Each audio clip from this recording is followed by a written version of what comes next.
Rhys, obviously an up and down two-game stretch in Melbourne. How have the squad responded? Yeah, look, we got the big result with first game. Obviously fell short the second game, but we're back on the track this week. We've worked hard, and hopefully we get the 3 points this week.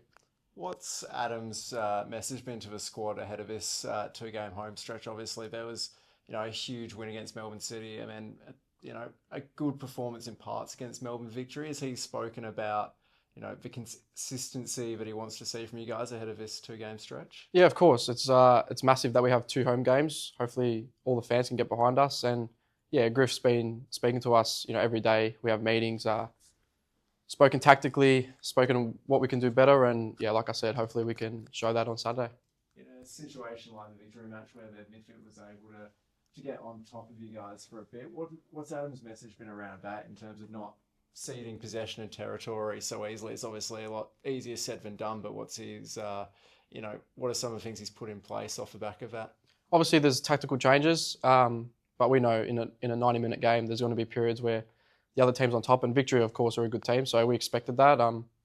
But hopefully, yeah, we can fix a couple of those things up and make sure we're on top for most of the game on Saturday. How have you found your adaptation to Perth? Obviously, you arrived fairly late in pre-season off the back of what happened with Western United, but it looks like you've settled in quite quickly. It looks like you've established quite a good partnership with Will Freeney in the middle of the park. How have you found that process of kind of arriving out west, having to settle into a new team, and then being able to hit the ground running?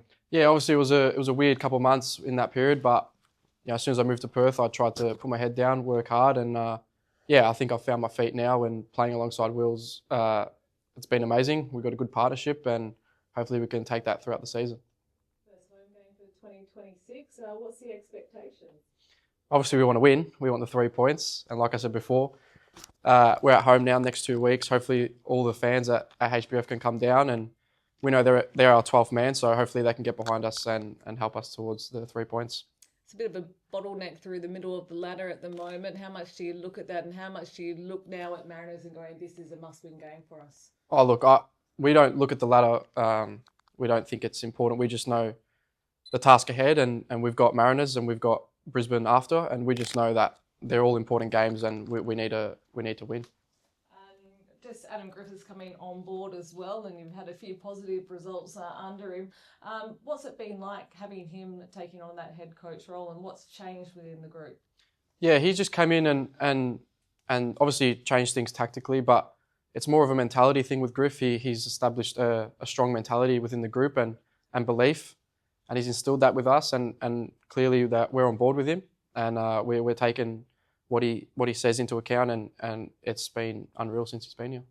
How does he go about doing that? He spoke about it after the game, about sort of addressing mentality and mental process. What are some of the things he's put into place and that you've noticed that maybe it's helped give you confidence? Yeah, mostly for me, and I'm assuming for most of the boys, it's just a clear message. He's come in with simple, clear instructions, and like I said before, everyone's on board with it. Everyone's behind him, and we want to do well for him, for ourselves, and yeah, he's been great. Have you had much of a look at Mariners yet, and what have you made of them so far this season? Maybe strengths and weaknesses that you're going to expect for this game? Yeah, of course. We analyse them tactically. We know where we can exploit them, and hopefully we can do that on Saturday. But like I said before, every game's tough. It doesn't matter who it is. Anyone can beat anyone in this league, so we need to make sure we're at our best. Anything specific that you feel as though that you might be able to expose them with? Oh, look, we do a fair bit of video, so we know where to exploit them, yes.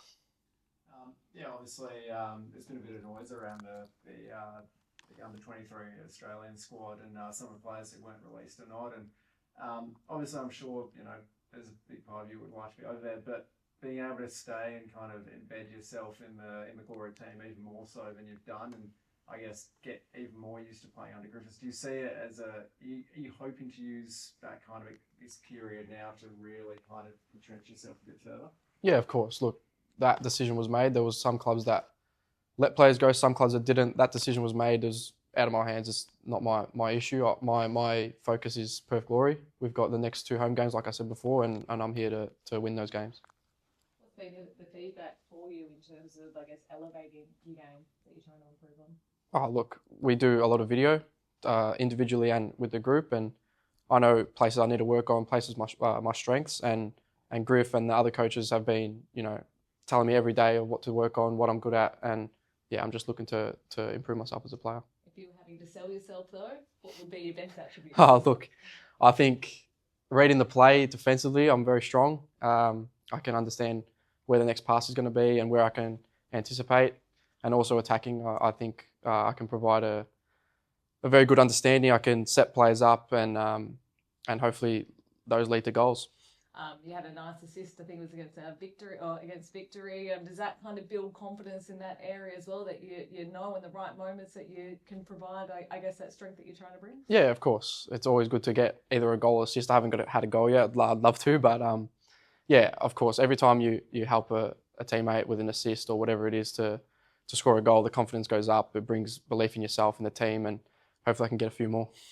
Just quickly, Rhys, obviously you and Will have had a pretty good partnership this year, and now Luke Amos is kind of getting back up to full fitness. Nick Pennington has been playing off the left, but he, spent a lot of time playing centrally.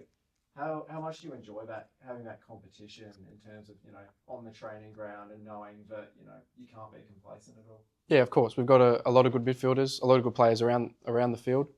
There's competition every day, like you said, with Lukey, with everyone. So it's good. Coming into training every day with those players around you, it makes you better.